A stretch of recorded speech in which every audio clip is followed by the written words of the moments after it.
All right, folks, I'm gonna let everyone in.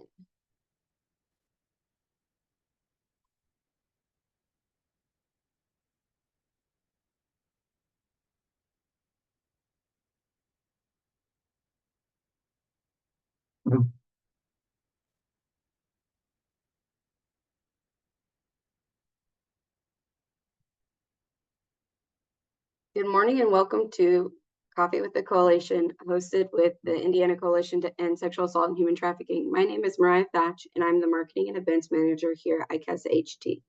Before we get started, I would like to go over how to participate in the event. Participants may view captioning by clicking on the Captions button at the bottom of their screen or under the More button. Next, click Show Subtitles to view captions at the bottom of your screen. So that we know who is in attendance and can call on anyone who asks questions, please be sure that your first and last name and pronouns are displayed. To use the features needed for today's event, please hover over the bottom center of your screen. You will see a series of icon buttons. The mute button can be used to unmute your microphone when you are called upon. All lines have been muted at this time. Please click on the chat button icon to open the text box the right-hand side of your screen. During the designated Q&A sessions, you may raise your hand or comment a question in the chat box. The raise your hand button can be located at the bottom of your screen under the More button. You may submit comments or questions for today's presenters in the chat box at any time during the presentation. Questions that are entered regarding the presentation may be addressed immediately or during the designated Q&A session. ICASA-HT staff will be monitoring the chat box to help relay questions to presenters. If you experience any technical issues during this call, please send a message in the chat box to info@ICASA-HT, and I will be there to assist you. This session may include triggering content, so please feel free to leave this session if you feel uncomfortable in any way. This session will be recorded. The recording will be available to participants through their original registration. If you have to leave the session for any reason, you will also be able to view this through the online learning platform. Once posted, ICASA-HT will notify participants and provide instructions detailing how to access the materials. At this time, I'd like to introduce Tara Graham of the National Program, or she's the National Program Director of Just Detention International, and Terry Noon, the Technical Assistance Coordinator at the Indiana Coalition Against Domestic Violence. So thank you, ladies, for being here today, and we are going to give you all the floor. Great. Thanks so much, Mariah. It's nice to be here today. So today we're going to spend the next hour and a half together talking about PREA, or the Prison Rape Elimination Act. And the way I like to do this is to start sort of almost like a funnel. So start really big picture about the criminal justice system in the United States, looking at what's happening in Indiana, and then narrowing things down to start talking about sexual abuse and confinement, and then your role as victim advocates in supporting survivors who are incarcerated. So as we get started, first, I just have to thank the National PREA Resource Center. They are a nonprofit, or they're a resource center funded by the Bureau of Justice Assistance through a grant, a cooperative agreement actually, and it's run by Impact Justice. And so it's with thanks to them that we're able to do this, be here with you today. So you've met both Terry and myself. I'll just tell you a little bit more about myself. I have been working on things that are PREA related, so things related to sexual abuse and confinement for almost 18 years. It's one of those situations where, you know, I had an internship in graduate school working with incarcerated women. It was an HIV prevention study, and I've continued to work with people who are involved in the criminal justice system ever since. I come from a public health background. I've never worked in corrections, but I've just spent a lot of time with corrections professionals and going into various facilities, including prisons, jails, juvenile detention facilities, lockups, community confinement, and even tribal detention facilities. Terry, do you want to say a little bit about yourself? Hi, I'm Terry Noon with the Indiana Coalition Against Domestic Violence. I have a lot of hats at the coalition. Two of them is I provide guidance to our domestic violence and sexual assault and batters intervention programs in the state. And another hat I wear is I'm the PREA contact. For all of the DOC facilities in the state and several county jails. Great, thanks, Terry. And we'll hear more from Terry later in the presentation today. And I know that it was mentioned to please add your questions or comments to the chat box. Yes, absolutely do that. I'm happy to answer things as we go along.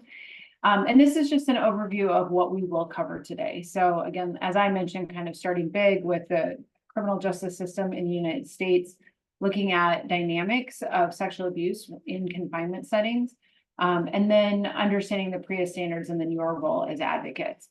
I will note we are not going to get into every PREA standard. There's a lot of them, and this would be a multi-day, multi-hour series if we did something like that. So you can call me on the side if you want to learn more about the standards. So we'll focus specifically on ones that directly involve or impact you as advocates. And I know Mariah mentioned about taking care of yourself, and absolutely today, we are talking about sexual abuse and sexual harassment. And I do have some quotes from survivors as well as 2 short videos to hear from survivors where they don't talk in detail about their experiences, but it does become part of their story as you can hear about the ways that they were then treated as a result. And I just want to tell you a little bit about Just Detention International, or JDI, where I work. If you haven't heard of us before, we are a health and human rights organization, and our sole mission is to end sexual abuse in all forms of detention and confinement. We were actually founded by survivors of sexual abuse in detention, and it was very much, I feel like it's like the scrappiest grassroots organization from its origin, where our original office was the camper on the back of a pickup truck. Like that was our original office for many, many years. And we've been around since like 1980. So we've been around for a very long time. And if you know anything about the PREA standards, the federal legislation wasn't passed until 2000. Oh my gosh, I just totally forgot, 2003. So we were around for a very, very long time before it was sort of converted into, a more traditional nonprofit where there was staff and a board and that sort of thing. And so we do a lot of different things. So we, as it shows here on your screen, we work with corrections professionals, race crisis advocates, and policymakers to try to make detention facilities safer. I mean, obviously we'd like it so people aren't detained at all, but while they are, we need to make sure that they are being safe, and that being in detention, that is their punishment, that they shouldn't be experiencing other abuses as a result. Also around changing public attitudes about dignity and safety of people who are in confinement settings. I think it's not hard to sort of stretch out your arms and think about what are your connections to the criminal justice system. Maybe you know someone, maybe it's a family member, maybe it's a friend, maybe it's a neighbor, but it's, unfortunately, because of the rates that we incarcerate people in the United States, or that people have, touches with the criminal justice system, it's not hard to understand how impacted people around the nation are. And of course, supporting incarcerated survivors and people who are formerly incarcerated. We have what we call a survivor council. So these are people who are currently or formerly incarcerated that are survivors. And we also have survivors on our board, as well as on staff with us. And we receive hundreds of letters every year, and we respond to every one of them. One of the other things that actually one of my favorite parts of the year is when we do a campaign over the holidays called Words of Hope. And what we do is we send packets of holiday cards with non-denominational messages of hope to people who are on our mailing list all across the nation. And in fact, we get so many cards that people write that we are able to send cards to entire populations of prisons, which is really great because we know so many people get no kind of, without that, their holidays are nothing. And so we've actually had people say this is the only thing they received, and they go back to those messages time and time again. So I think last year we sent out just over 30,000 cards. So that is a way that if you want to get involved, please be in touch and I can happily share more. But again, sort of our big standpoint here is that when the government takes away someone's freedom, it takes on an absolute responsibility to protect that person's safety. And no matter what crime they may have committed, that rape is not part of the penalty. So throughout the training, I'll be using the term incarcerated person rather than inmate to talk about people who are held behind bars. You will note if you read the PREA standards, they do use inmate throughout, and they also use victim. And inmate was sort of the term of art at that point in time, and the victim piece instead of survivor was really a legal thing that they decided to use. But just know that even the federal government has shifted their stance on how they refer to people who are incarcerated as well as to survivors. So we're trying to use that language as well. And again, we know that people use different words to describe their experience, but again, I'll use survivor instead of victim. So again, like I said, we know that survivors are part of our community. The vast majority of people who are incarcerated will come home. Sure, there are people who have very lengthy sentences, life sentences, whatnot, but you'll see in a few minutes with some slides about the numbers of people who are in prisons and jails that in fact, the number of people who cycle through a jail is quite high. And so they're going to come home to our communities. And so I just want to, this is a quote. She is from Johanna. She's actually a colleague of mine now. She works with us. And she's a member of the Survivor Council. And she said that the assault wasn't my fault. And just because I was incarcerated, I did not deserve to be raped.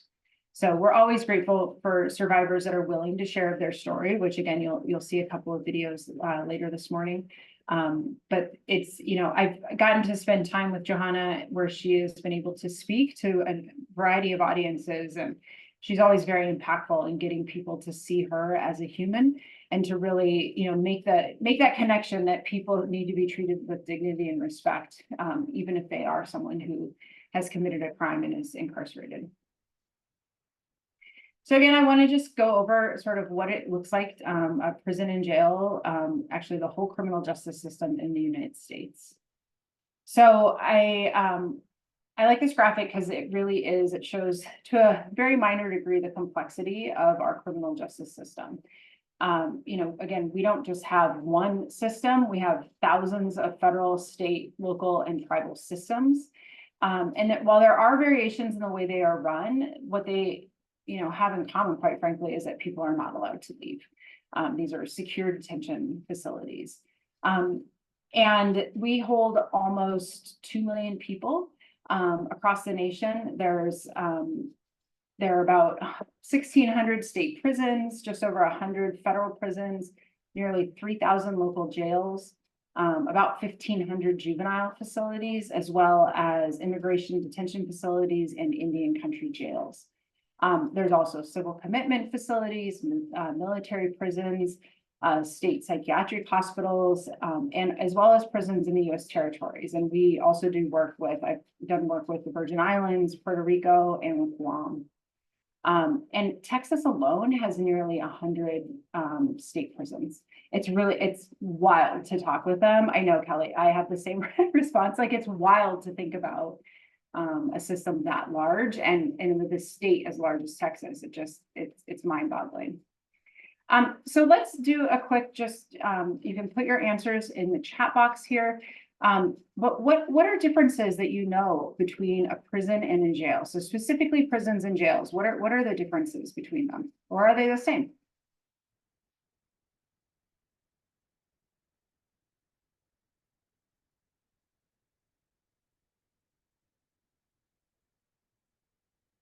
Okay, prison being long-term sentencing, jail is county lockup, prison is federal.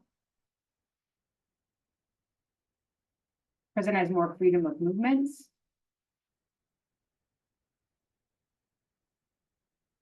Jails are county or city, prisons are state and federal. Someone said that they've worked at the DOC and county jail. Jail is more confined.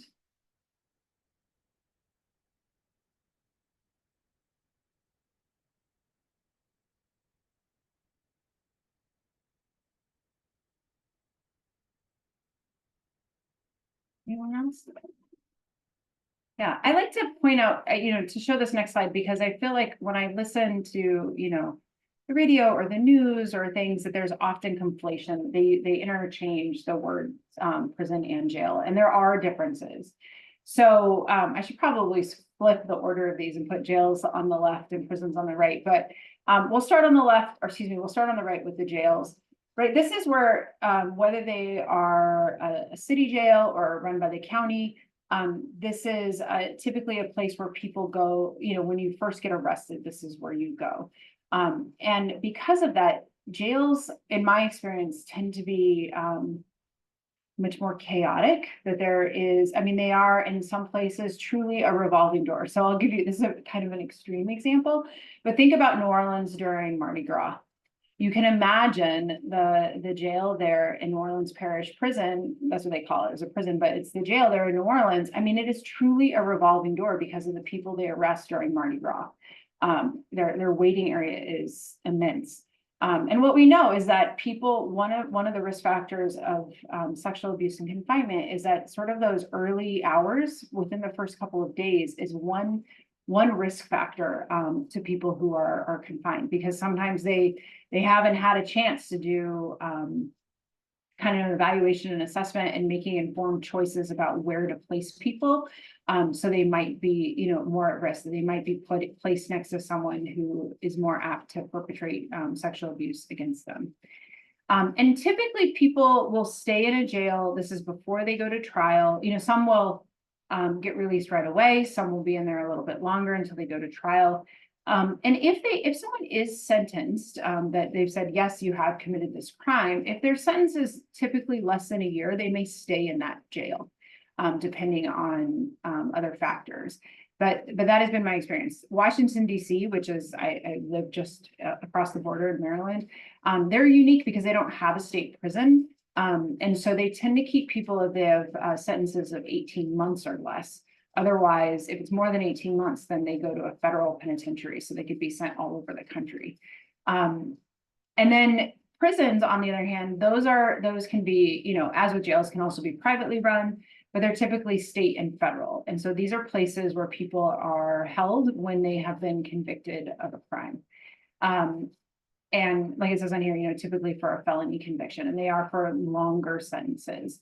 Let me go back to jails just for a minute. It is not in larger cities, they may have separate facilities for men and women, but a lot of times jails tend to be smaller facilities and they're co-ed. I mean, they will have separate units for men and separate units for women, but they are both on the same physical plant.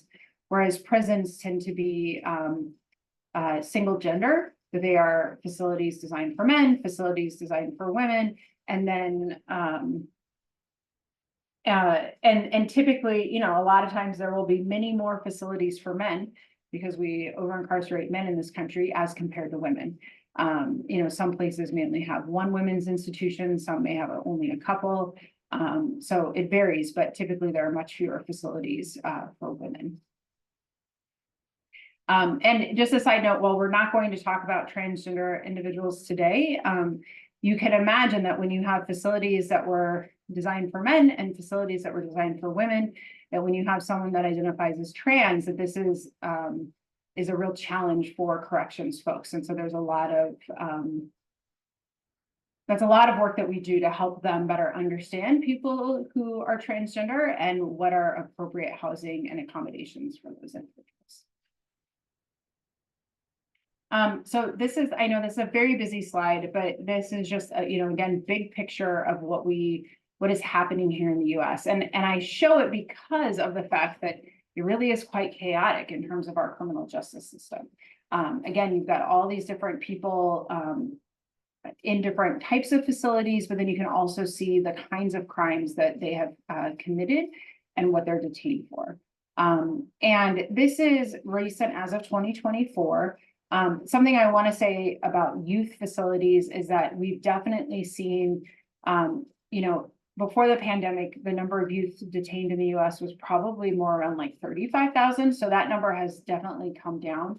And I continue to see efforts on the juvenile justice side of getting kids, not keeping them in secure detention facilities, but getting them out into community placements or working with families or trying to do something else for them so they're not in confinement facilities. But again, like where it says here about the local jails, I think the important thing is that, again, just knowing the kind of the cycle of people that are coming in and out of a jail at any given time. So while a jail may have, say, a population of 200 over the course of the year, they're going to see many, many more individuals than what will be seen in a prison. So here's looking again at the whole nation, but this is broken down by state. And I've put the arrow here on the slide so you can see where Indiana is. So Indiana, you've got a lot of people who are on probation and parole, but you also have a significant, a decent number of people in local jail and state prisons. And you even have some federal prisons, but that's a pretty minor slice of things. But here's another look at what's happening in Indiana's system. So again, like that other one slide showed, there's a lot of people that are on probation. So, and parole. And the reason I think it's important to show these is that it's so very easy. While they're not in a confined setting, they, excuse me, as my dog whines at me. While they're not in a confined setting, there's often a lot of stipulations and requirements. They might have a curfew, they may have to check in, they may have to find a job. There's various things that they have to comply with. And so if they violate those, then it may result in them going back to prison or jail. And so that, unfortunately, that's what happens, is that there are a lot of people who are on probation or parole, violate those conditions, and then wind up back in the criminal justice system.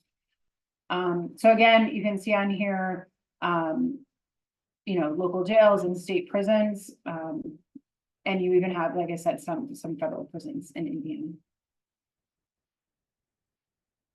And this is just, we should just be ashamed generally as a nation about the number of people that we are incarcerating.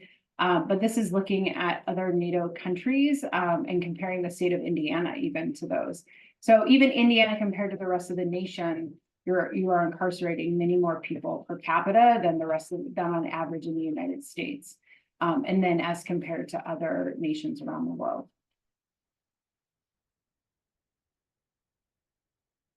So while you do have a lot of, you have some federal facilities, you have juvenile and you have county jails, we also have, there is a point of contact for you all at the Indiana Department of Corrections. And so his name is Matt Bashir.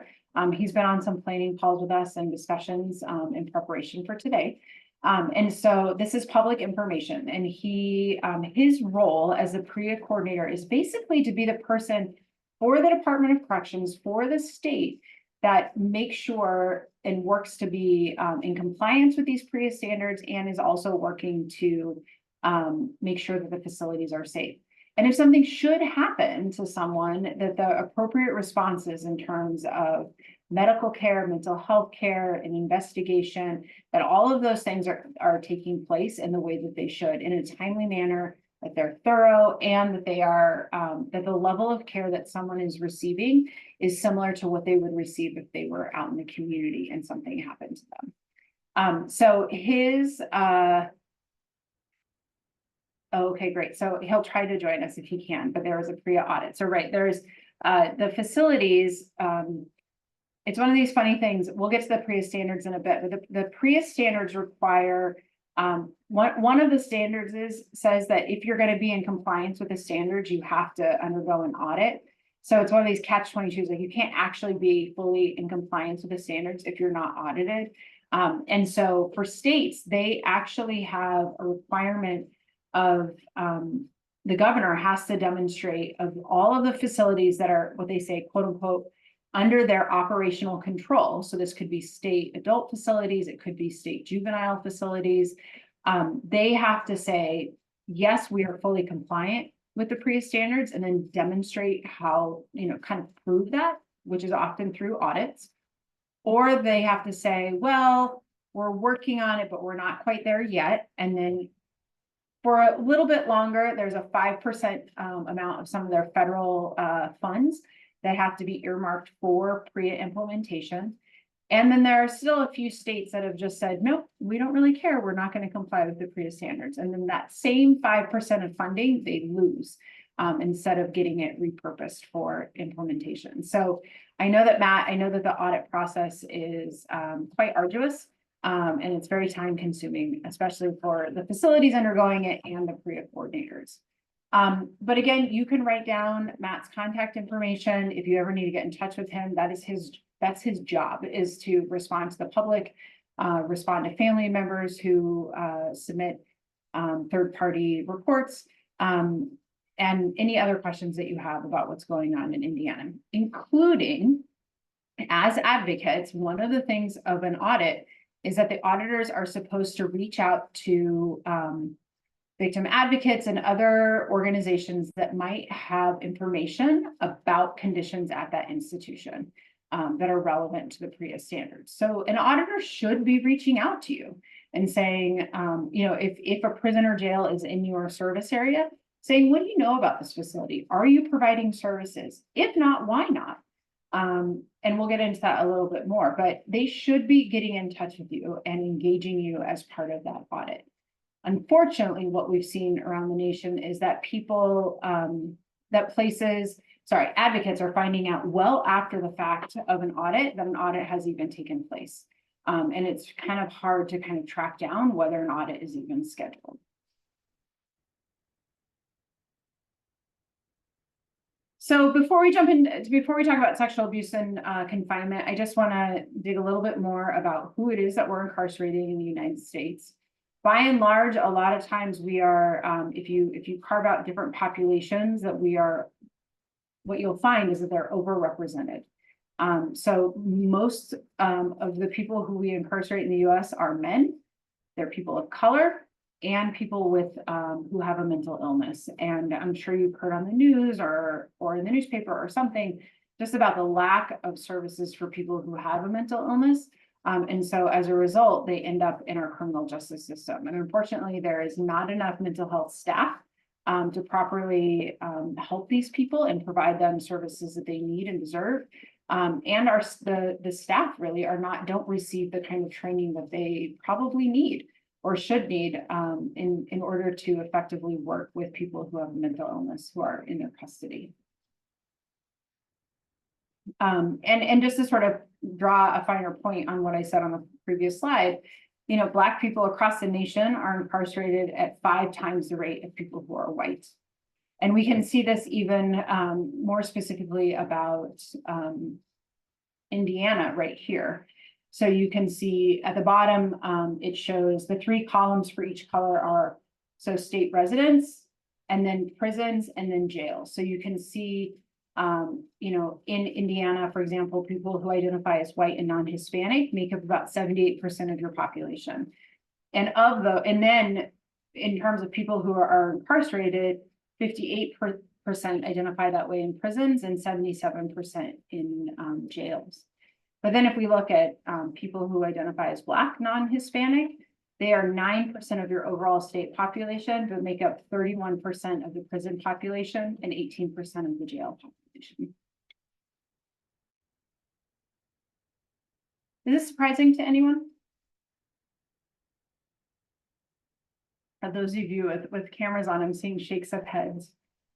Yeah, I wish it were not the case. And we'll see, what we also see is that other marginalized populations, so individuals that identify as LGBTI are also overrepresented, especially trans individuals are overrepresented in prisons and jails as compared to the community.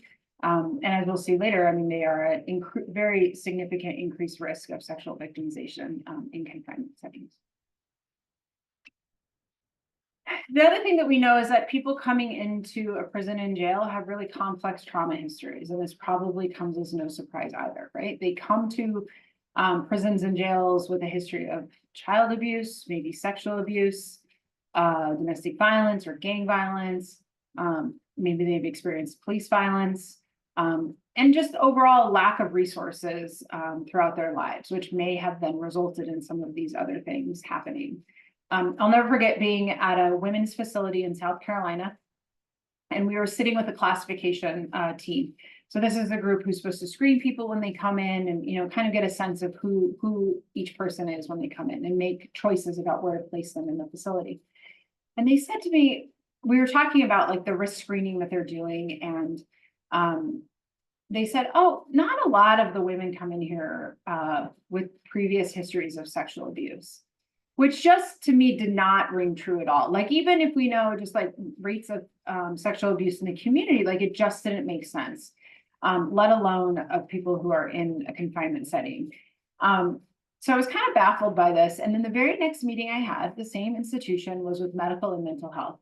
And I'm not exaggerating when I said I didn't even ask the question, but they fully volunteered that the vast majority of the women at that facility, like probably at least 85–90%, had a history of sexual abuse, which is horrifying, but it unfortunately it rang more true to what I was expecting. And what we realized in that situation was that even though they were asking the question upon intake, the women did not feel comfortable disclosing that information to those classification people, but they did feel more comfortable telling that information to medical. But again, if the facility is trying to make housing decisions based on what they know about someone as compared and where they can house them compared to other people, we need to know some of this information. And if people aren't comfortable sharing, it's not going to do us any good. So in fact, throughout the entire state of South Carolina, they changed their system. So instead of there being classification staff asking those questions, medical staff asked those questions. And surprise, surprise, people were much more willing to disclose information. And then that information was passed on to classification, and they did their job about making housing decisions. But again, it just really spoke to the significant numbers of trauma histories that many people in custody have. And then, being in a detention setting itself can be very traumatizing. I'm just kind of curious, you can put in the chat, I know someone said that they had worked in a prison and jail, but if you could sort of speak to some of, anyone who's been inside a prison or in jail, some of the aspects of that setting that might be traumatizing. What might you see or hear?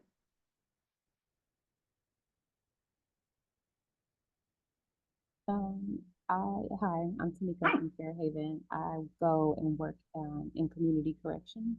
Right. So it's a little different in that a lot of times the women that I work with tell me, hey, there is a big difference than being over here than being across the street. I'm in Lake County, so they just make reference to, even though there is a difference, it's more relaxed in a sense, the fact that their freedoms are taken away.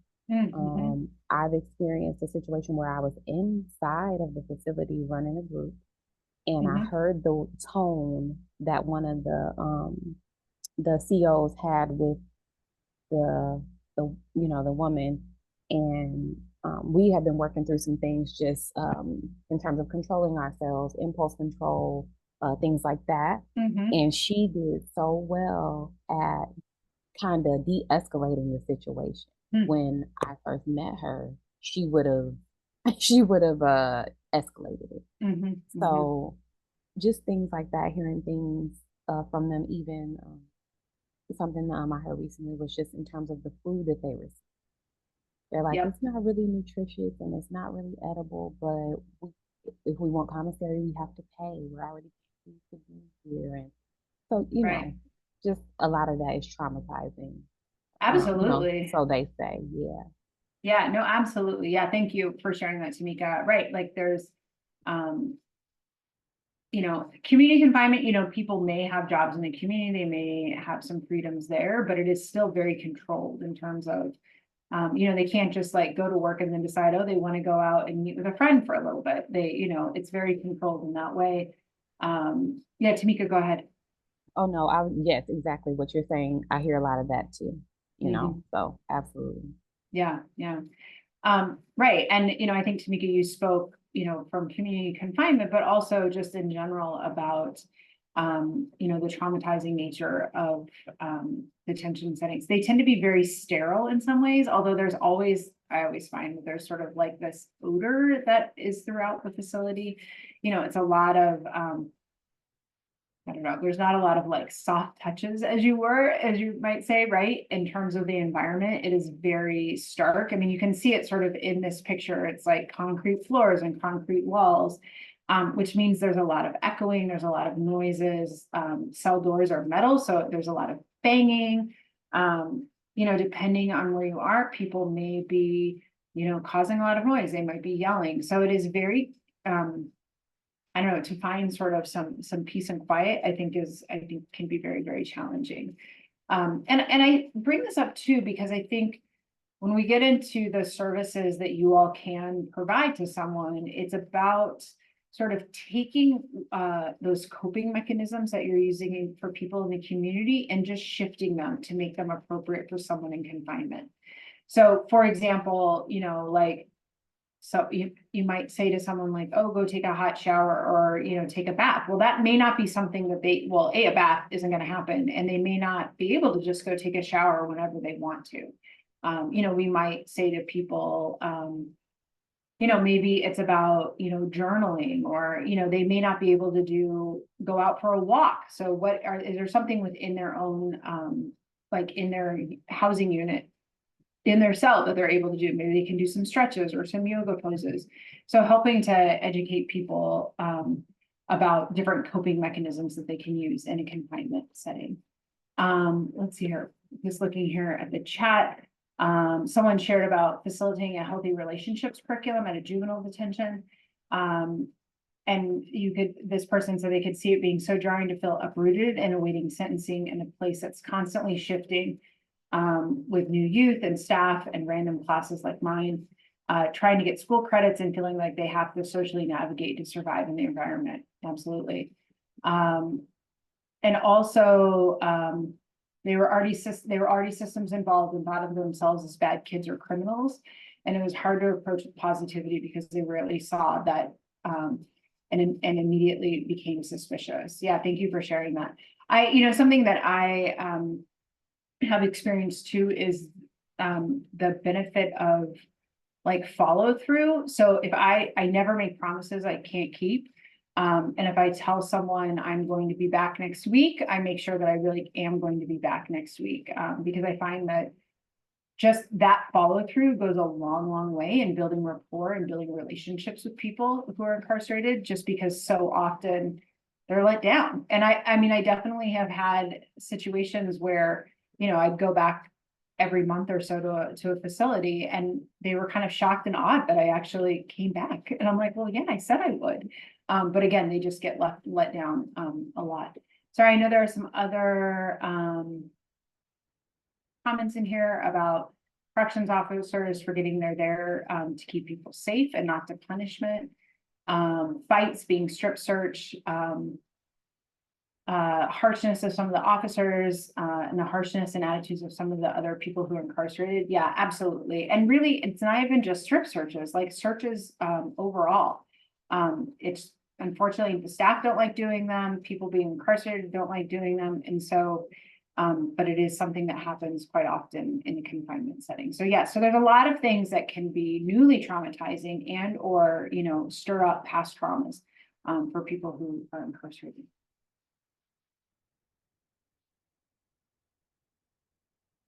Okay, so now we'll shift and look at sexual abuse in detention.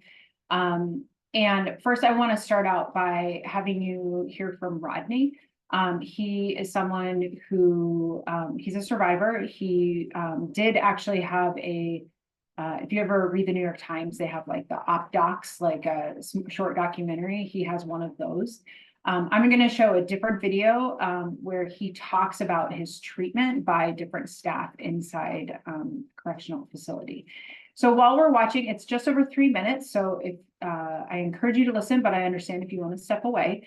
But just be thinking about what are the things that stand out for you when you hear what Rodney has to share. So give me just a minute to I have multiple screens here, but let me jostle things a little bit so I don't block your view. And please let me know if you are unable to hear. I did maximize the sound, but just in case.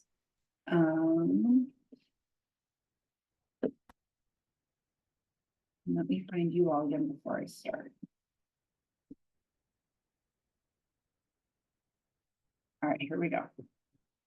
I'd never been in jail before. I had never been in any type of incarcerated environment.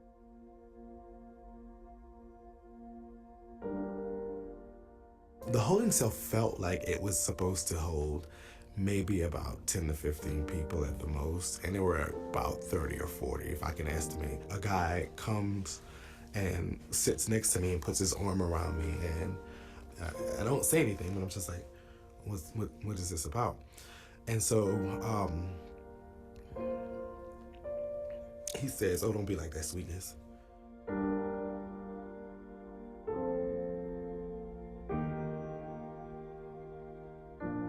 And so I generally look around the holding cell to see if, like, to kind of say with my eyes, in a sense, this is wrong. Somebody stop this. There was never a situation where I had, at that point, a staff that I could have went to and said, something's wrong here.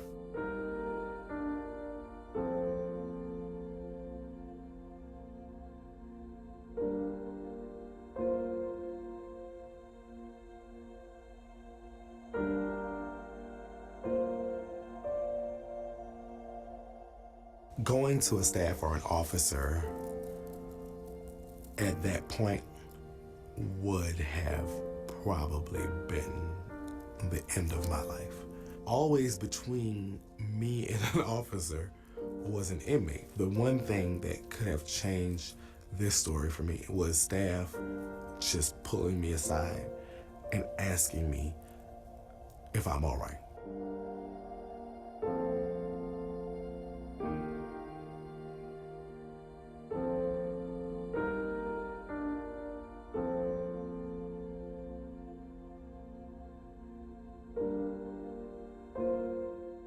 She would come around and she would make rounds and she would ask who, what's going on, how y'all doing, what y'all, so she was in tune with what was going on in the prison. Anyone that was trying to perpetrate anything knew not to try it with her because she understood how this ran.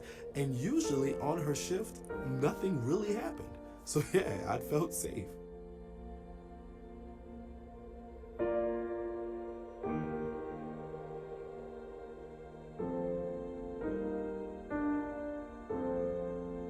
The Federal Bureau of Prisons put together a very, very nice, a good step forward as far as making the prisoners and staff aware of PREA. It's not being pro-inmate or either pro-staff, it's just being pro-right. No one deserves for their body, their mind, their sexuality, no one deserves that to be ripped from them because they committed a crime.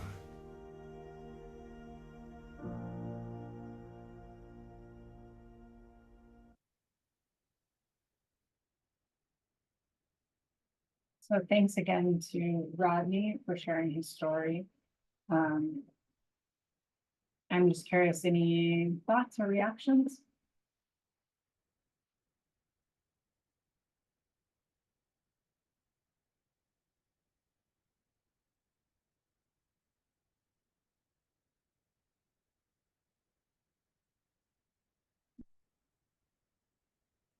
Well, again, thank you to him. We'll hear from one more person later this morning.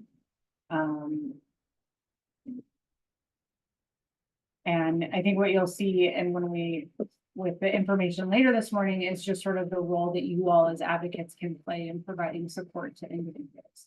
Yeah, thank you, Elizabeth. That one person made a difference, right? And I think that and you'll hear that a similar sentiment when we listen to the next story in a little bit, that it really is just one person. Like what seemingly small things make a really big difference. So that I'll go ahead and reshare my screen here.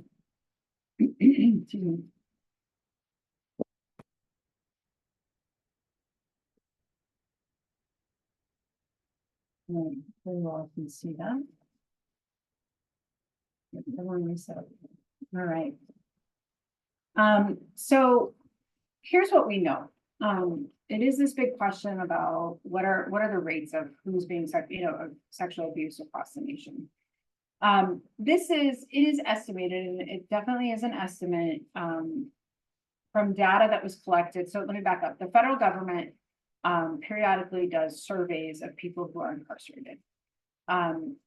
As you can imagine, these are very difficult surveys to conduct, just in terms of getting access to facilities, getting people's consent, and to get a representative sample that you really can extrapolate across the nation. So they don't do them very often. And it's hard to believe that the last time they did that the data for the adult prisons and jails came out back in 2012. They're in the process of data collection right now. The data for juvenile facilities was done in 2018, and so that information is publicly available.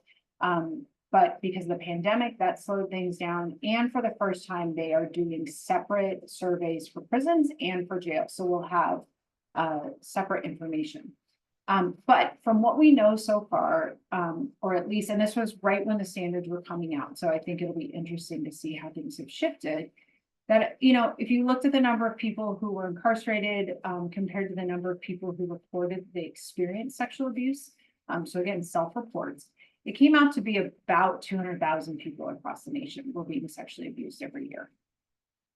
And again, what they've done now too is that we do have information. They recently released data, both from juvenile facilities as well as prisons and jails. So every year facilities have to submit administrative data. So this is of things that people have actually reported, which, similar to community, sexual abuse is underreported. And so that was, sometimes people get upset. Corrections people would get upset about the self-reported data because they were so different. The rates were different than what they had in their administrative data. And it's like, yeah, but that's what happens in the community too, right? That the people who actually make a report are very few compared to the number who were actually assaulted in the community.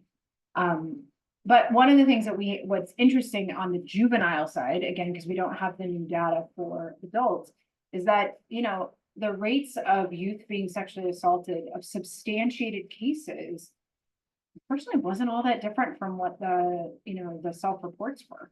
And especially in terms of who was committing the abuse.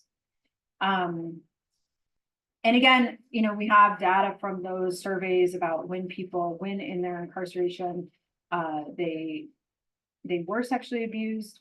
And we've got some other demographics as well, which I'll share with you all. And in terms of the dynamics, a lot of different things can happen. Similar to, it's very similar in terms of like the continuum in terms of, power and control over what is happening.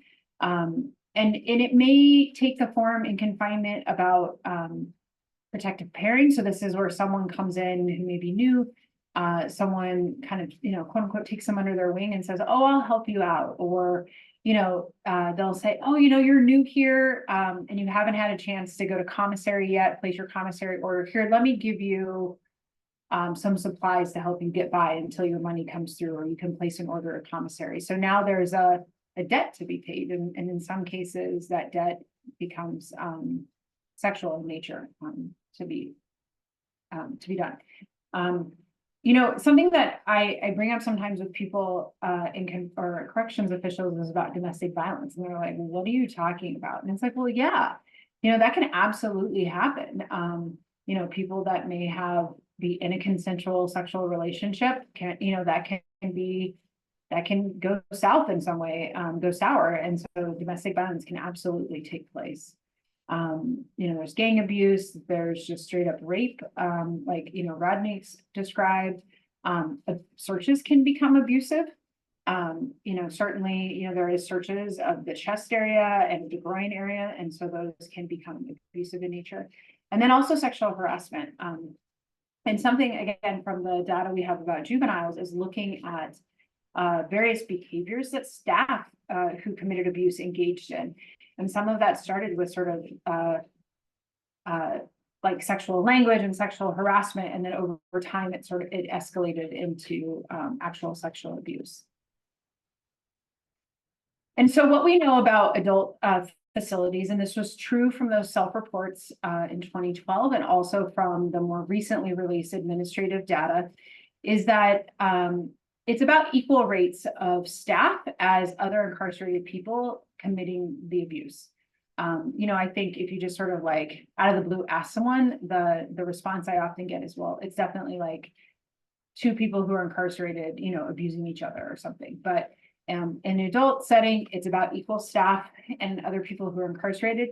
In juvenile facilities, this always like blows my mind, is that the vast majority of people committing the abuse are staff.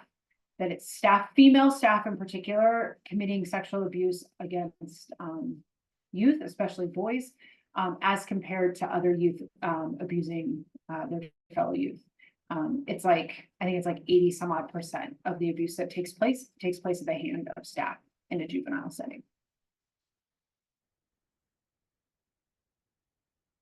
Does that surprise people in any way? I mean, it always shocks me, but, or just even sort of like these equal rates in an adult facility. I'm seeing some nods of heads. So who do you think is most likely to be targeted for abuse? You can come off mute or put something in the chat. Who's at risk for sexual abuse in a confinement setting?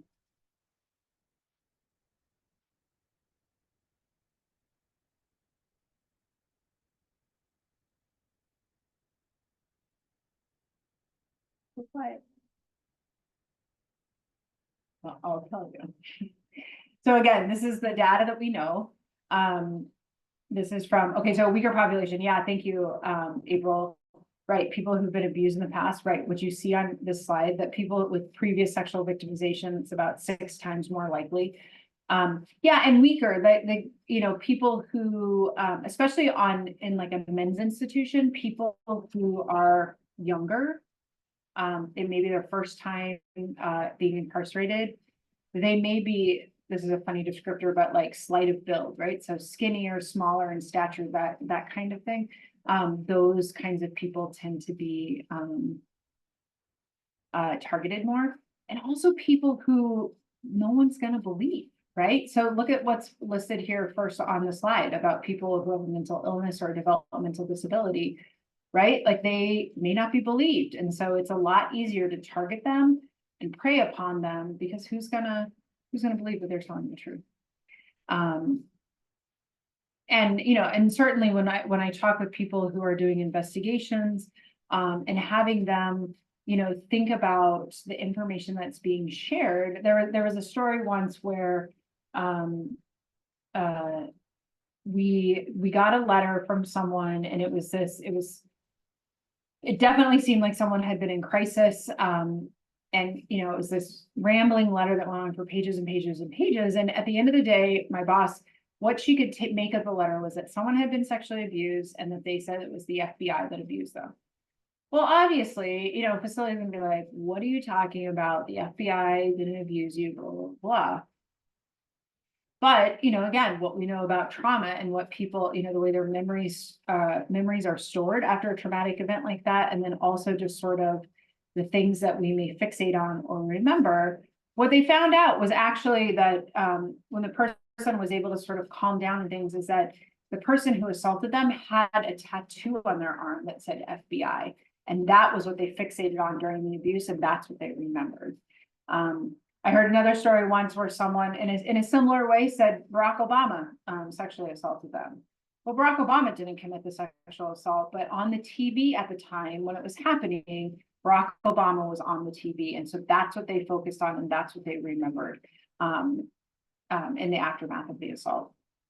Definitely people who identify as lesbian, gay, and bisexual are at increased risk, and individuals who identify as transgender. And just a note about this is that the data that we've had so far is that it's been limited. So we've really had to aggregate across prisons and jails about individuals who are trans.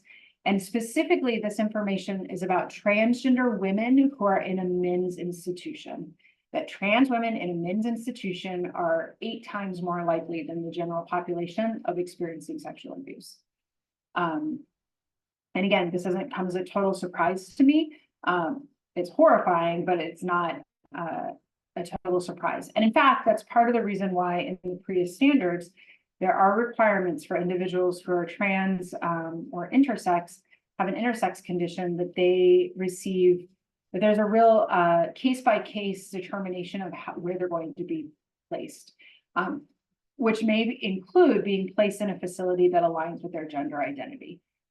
There are a lot of factors that have to go into that determination, but that is one of those things, because again, we know at what an increased level of risk those individuals are in.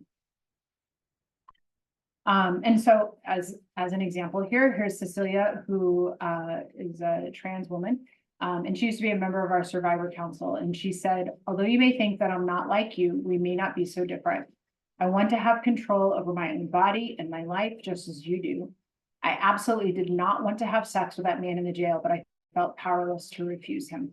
And that's unfortunately something that we hear from people as well, is that it's definitely about power and control. And so they feel powerless to refuse anything.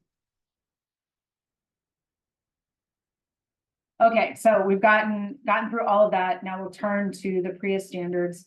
Again, like I said, the PREA standards are long. I think there's about 52 prison and jail standards. There's different sets of standards for different kinds of facilities. And if anyone's ever looked at the standards, that many of them have multiple subsections. So it's not just a couple of lines. I mean, some of them go on for a page or so in terms, and it's very, in some ways, very complicated language about, okay, well, what does this actually mean? What do I need to do then? And I'm just sort of curious by, you can put it into the chat here, sort of, where are you on the spectrum of knowledge and understanding and comfort with the PREA standards? One that you're very comfortable, you've been doing it a long time, you understand the standards, sort of, or you're brand new. If you just put into the chat, I'm just sort of curious.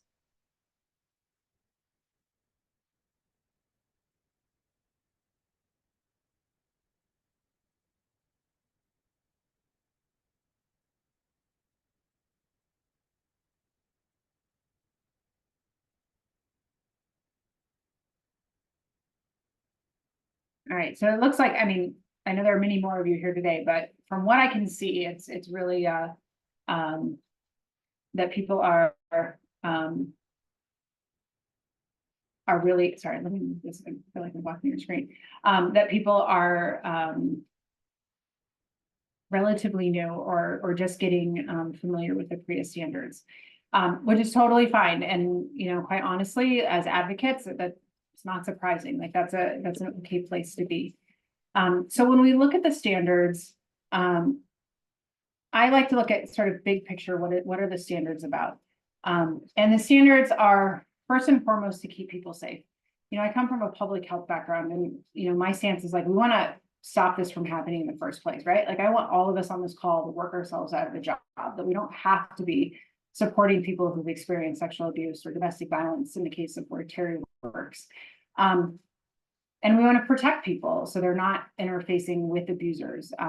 But if something should happen, we want to make sure that they don't continue to interface with their abuser, that there are multiple ways someone can make a report, that they're getting the medical and mental health care that they need and deserve, and that we are providing survivors with access to victim services. And I just realized, or you're just seeing just the one big slide, correct, on your screen? Okay.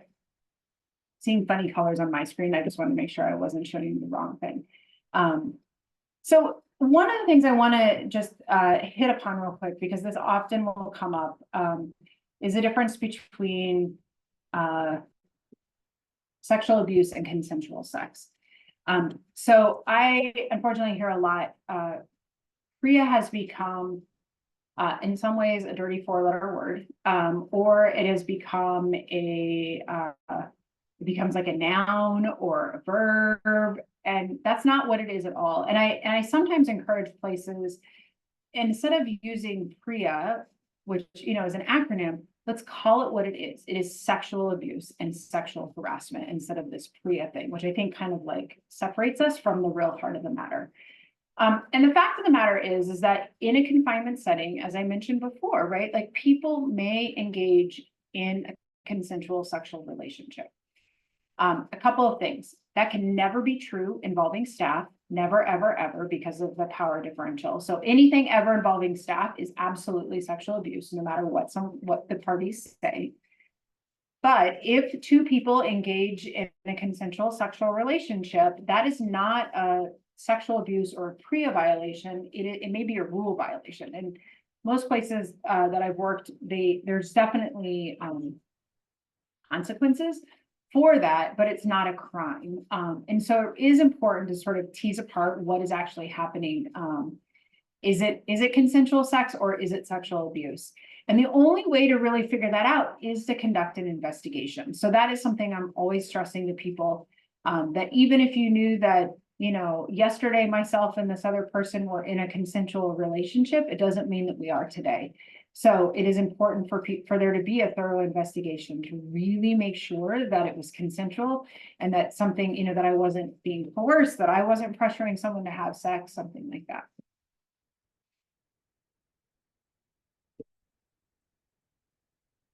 So one of the things that I like mentioning this to you all as advocates, because I think it's important for you to understand and to know sort of what role you all play in the PREA standards. So there are a handful of standards that talk about access to victim services. So one is around accompaniment to forensic medical exams and during the investigatory interviews, as well as support services, access to you all, whether it be in writing or over the phone. And that is to provide support to anyone, no matter when they experience sexual abuse. So it's not limited to sexual abuse they may have experienced in confinement. In fact, my organization, we run a support line for both the Michigan and Vermont Department of Corrections. And I would say that the vast majority of calls we get from people are for people who experience sexual abuse as children and never process that, or at some other time in their lives. We do get some from incarcerated survivors, but the vast majority are from other experiences in their lives. So the other important thing is that you all as advocates, the PREA standards are not your responsibility to be in compliance. It is the responsibility of the corrections facilities. Now, it's best practice that they reach out to you and you all try to work together and establish an MOU or some kind of formal agreement and how you will be able to provide those support services. Unfortunately, sometimes I've had, you know, quite frankly, horror stories, right? Like I've had advocates call and say, well, the prison is saying we have to do this. Well, no, it's not a have to. It's like, it's a relationship, right? Like, let's build a relationship together. Let's see what your needs are for support services as the prison or jail, and what, as an advocacy organization, are you able to provide?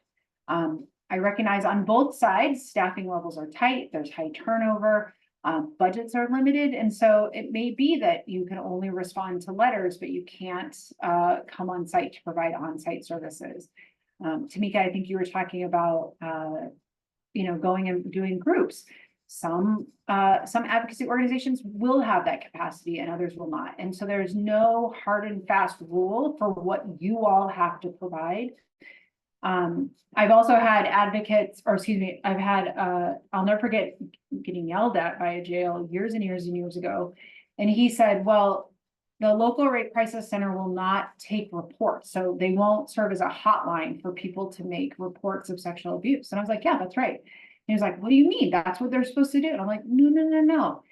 That is not the role of advocates, to take reports and then to forward them on to you as corrections for an investigation. That's not an appropriate role. And so I think at the end of the day, part of it is that corrections don't know what you do. I think there's a lot of mystery behind what your advocacy really means and what it looks like, including like I'll have people say, well, of course we have to monitor the phone lines and we have to record the conversations with an advocate. And I'll say, well, why? And it's not because they think you're going to do anything wrong. It's they don't really know what you do. They don't understand what happens during those phone calls. And so I think it's important to have those conversations to explain to them, to demystify, quite frankly, what it is you all do and the kinds of support services you provide. So I want to shift gears here a little bit and we'll talk about, the kinds of services you all can provide. And I know then we'll hear, we've got a survivor story and then we'll hear from Terry. But again, the training today is not to tell you how to do all this advocacy, but at least to get you thinking about the ways that you might be able to provide this advocacy. So let me stop my share and then reshare again. And have you hear from Joe. Again, he was an incarcerated survivor. He passed away a couple of years ago, so he's no longer with us, but you'll hear from him, and then you'll also hear from the advocate that worked with him, who I'm pleased to say is now a colleague of mine at JDI, but she was not at the time of this recording. So let me get this up here.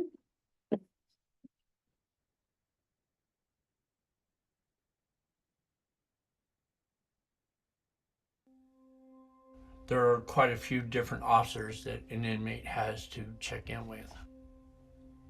And all those people, they all referred to me by my number. That advocate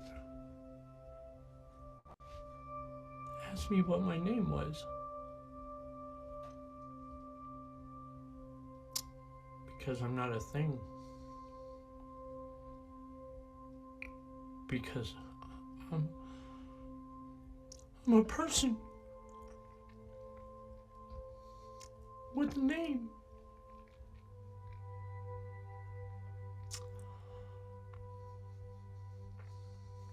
And the first thing I told her was, my name's Joe. Joe was one of the first clients I had, and I was brand new, like sexual assault advocate.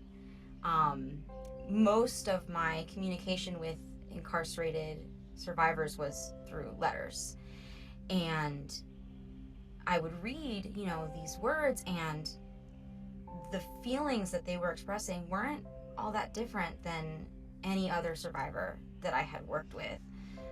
The self-blame, the shame, the fear, the trauma, all of that stuff just was very similar to everyone else that I had worked with.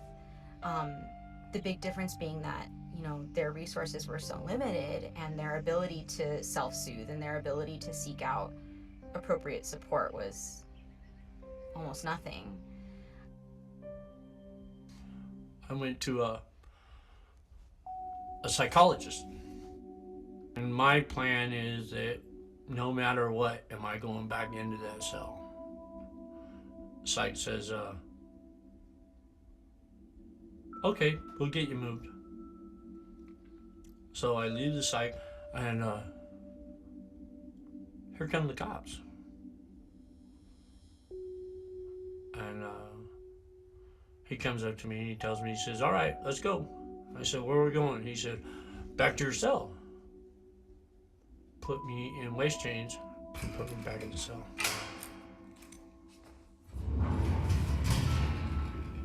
Nobody would let me out. I was on top of my bed. I was on the top bunk. He grabbed my ankle and he pulled me off the bed and proceeded to rape me. And the second night he raped me, and the third, and the fourth. Getting in contact with Jessica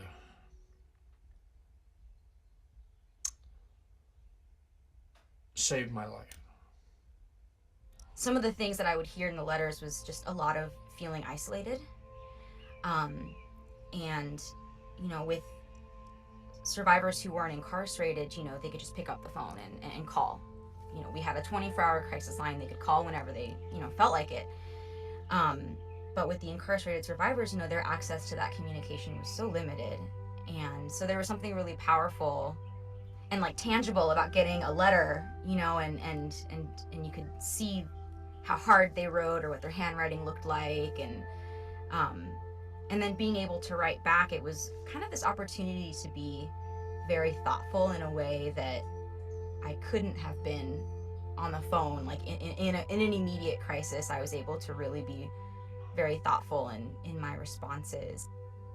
Jessica was my advocate when I was assaulted. She was the person that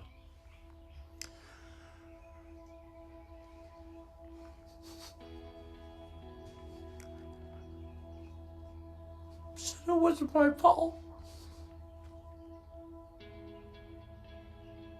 I meant it. That was a turning point for me. As soon as she told me, I know you've been raped, I knew, without a doubt, and she could have never said another word to me. At that point, I knew that I hadn't done this. After the assault, I had been treated like a number.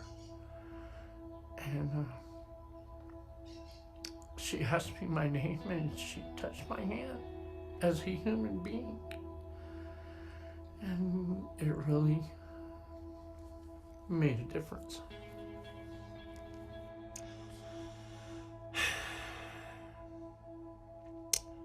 My name is Joe.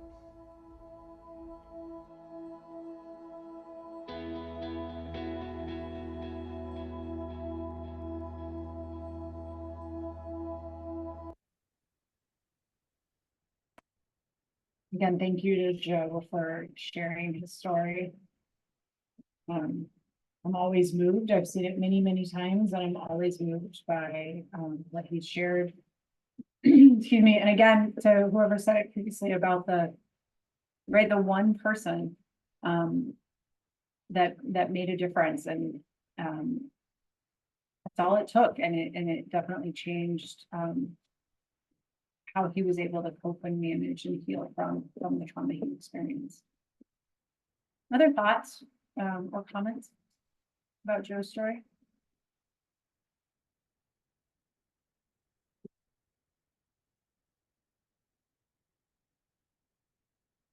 Yeah, thanks, Becky.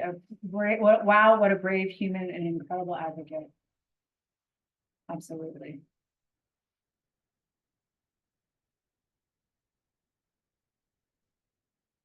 Okay.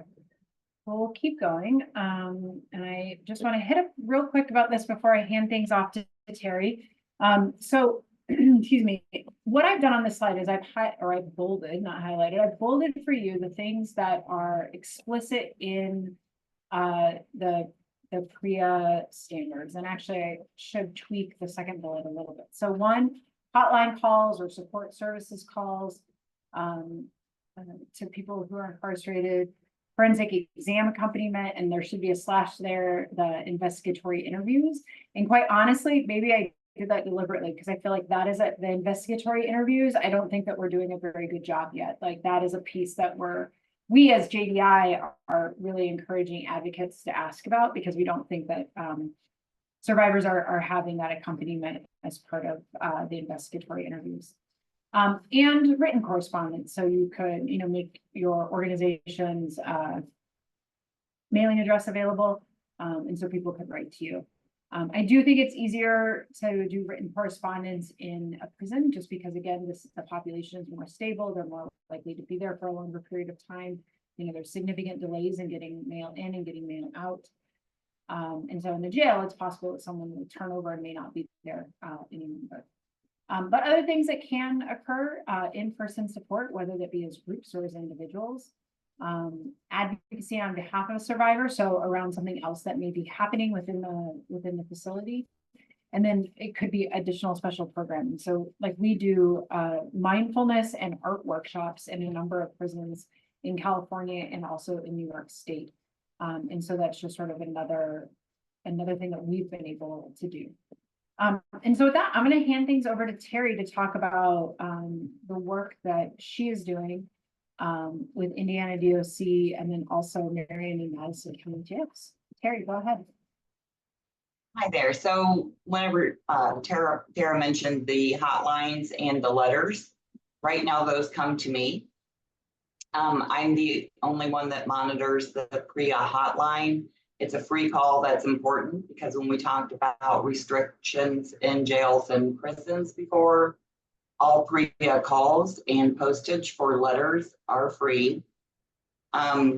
I monitor those. Then once I receive the information, I connect with a local program, depending on the situation.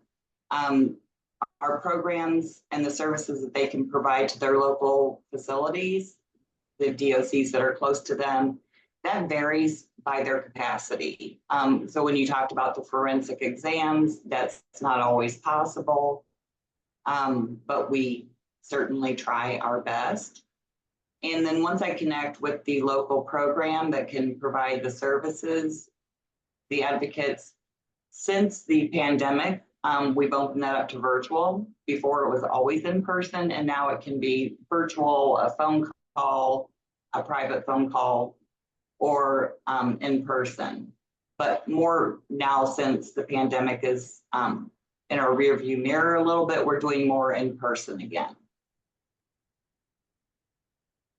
I will say that I don't remember what you talked about, Tara, but September 11th, I am going to be speaking at an all-day conference for the PREA coordinators at all of the DOC facilities and talking to them one-on-one about what our victim service programs can do for them. And we're getting groups together to meet in person and hopefully enhance the services because it's, again, pre-pandemic, we did this, and then there's been turnover on both PREA compliance officers at the programs and within our domestic violence dual programs. So we're building the relationships back again. Great. Thank you, Terry. Really appreciate it. Right. And again, you've talked about it. I mentioned it earlier about that relationship building. It is an ongoing process for sure. I often encourage people, don't just have an MOU that gets renewed every 5 years. It's not a bad thing to take a look at it again every year or every couple of years, because staffing may have changed in both locations. Maybe things have changed in terms of the kinds of services that can be provided. And it's an opportunity, again, to reconnect with your partners at the local prison or jail and continue to build that relationship. Something else I encourage people to do. Oh, Terry, go ahead. Oh, I wasn't going to speak. You're fine. Okay. Something else I encourage people to do is to go on a field trip. And what I mean by that, there's 2 field trips I'd recommend. One is to go on a tour of the prison or jail that you're going to be providing services. I think it gives you a real sense as advocates about what the environment is like, what the culture is like.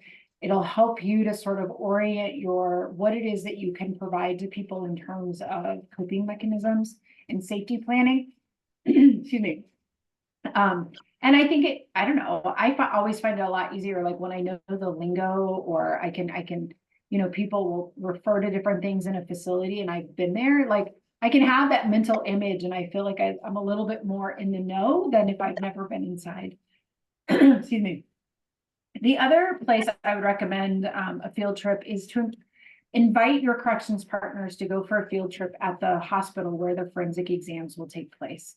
I did this once in South Carolina, and it was such time well spent because it gave us a moment to evaluate where the forensic exam would take place, have a conversation about security and where security staff should be posted during the exam, to talk about the exam, to look at a sexual assault kit. People hadn't seen those before, to understand what the components are and what that looks like. And it was a lot easier to have that conversation as part of this, quote unquote field trip than in a time of crisis where you actually have a survivor that you're bringing in for a forensic exam, and then having, potentially having conflict because security wants to be in the room and the forensic exam doesn't want them in the room. And what do you do as an advocate? So there's a lot that you can you can't solve all the problems, but you can certainly have lots of conversation and kind of imagine what would happen when someone goes in to sort of help ease that process. So again, these are just sort of circling back on some things we've touched on a little bit. You know, again, being in a confinement setting, some of the challenges are that, you know, they may face repeated abuse. That's definitely what the data tells us, that it's not just once, that people typically are abused multiple times. And we heard that both from Rodney and from Joe. Again, where we talked about lack of access to services, you might have ongoing contact with perpetrators, whether they be staff or other incarcerated people. Even if they're moved to a different unit, you know, there's a chance or a likelihood that you will cross paths with them in some way, shape, or form. Again, definitely people not believing, you know, and certainly, as we talked about, right, think about those people who have a developmental disability or, you know, a mental illness, that people don't believe them, right? It's a boy who cried wolf situation. And so, you know, just helping those individuals get the support they need. And also retaliation. Facilities, actually, there's a requirement in the PREA standards for retaliation monitoring, and this is for anyone who's reported sexual abuse, as well as anyone who has participated in an investigation, to make sure that there's no kind of retaliation that they're facing as a result of that participation. So similar, you know, to what you use with people in the community, you know, embracing the empowerment model. So letting them be the expert in what they need and what, you know, what they want to do and decisions, that you're not telling them what to do, that you're giving them the options, you know, validating their experiences, that you're listening to them. Again, you're calling them by their names, you're not making any assumptions. And again, I think if you go into, you get to tour where someone might be held, I think that gives you, you know, a better way to, you know, build rapport, because you can actually kind of talk the talk, as it were, with someone. And again, as an advocate, you know, it's not just dealing with someone who's experienced sexual abuse in the moment. As I mentioned before, it can be about past trauma they've experienced, helping them to reduce stress that they may have that they're experiencing, and also to help them think about, you know, the future and if they're getting close to returning home. And we're almost done here, but I want to just mention to you again, just about coping skills. I know I've said it a few times this morning, but again, just making sure that the coping skills you're offering to someone in confinement are appropriate for where they are and what resources they have available to them.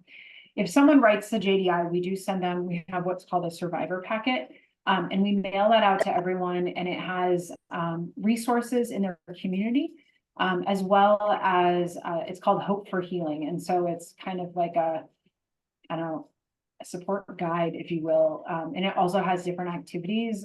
And certainly, you know, we talk with people about progressive muscle relaxation, mindfulness, journaling. So just thinking about those different things that you can offer to people. And the last thing before I really open it up for questions, just from Frank Mendoza, another member of our Survivor Council. And he said, if I had an advocate, it would have saved me so much grief. It would have helped me through that traumatic event immensely. Going through it alone, I didn't know who I could trust and who I could talk to about it, which appeared to be nobody. So I'm going to open it up for questions. I know that Mariah has shared with you the PowerPoint from today. You are welcome. I'm going to actually put my email address in the chat, and you're welcome to reach out with me if you have any further questions, if I can spell. And I'm also going to I'm going to take us off shared screen in just a moment. But in that PDF, you're going to see a lot of resources that are available free on our website or on the National PREA Resource Center's website. So let me stop the share. Oops, I realized that I did not put my email address to everyone. And I also have an evaluation, if folks wouldn't mind taking a minute when you're done with today, clicking on that and providing some feedback. That is not only helpful feedback for me personally, but also for the PREA Resource Center who supported today's assistance. And with that, please feel free to ask lots of questions or comments.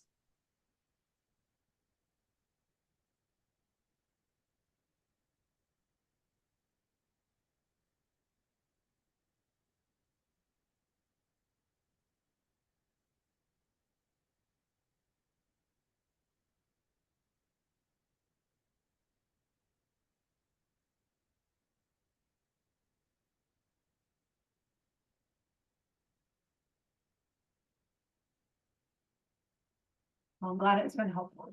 Happy to be here this morning.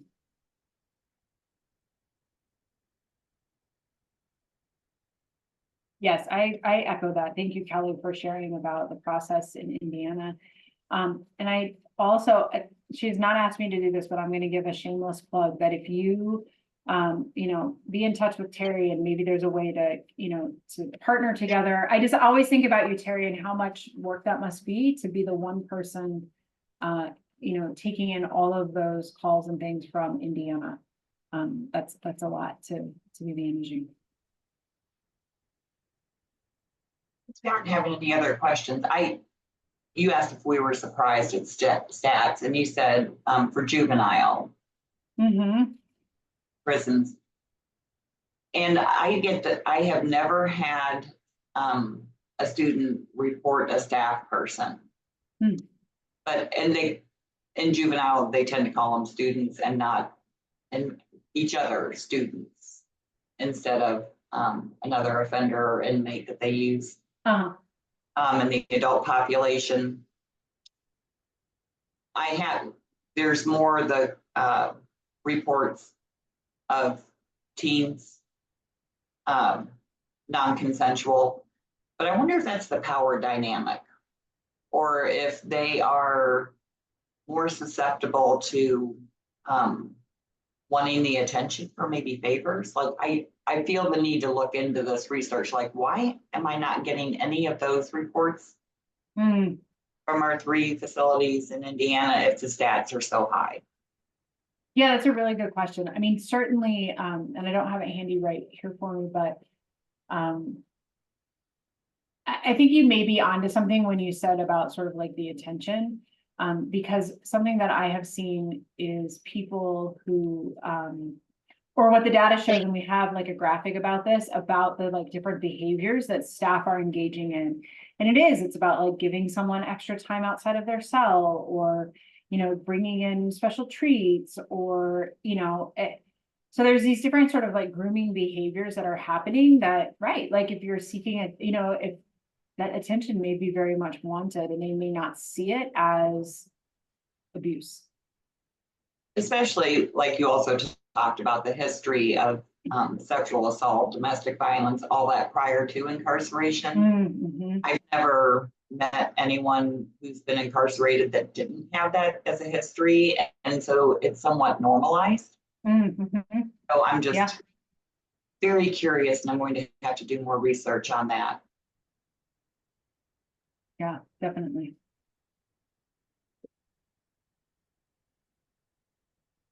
Other questions or comments? Thank you, Caitlin. Caitlin is with Wabash, and that is one of my more frequent DOC facilities that we're connecting with CODA in Terre Haute. Got it.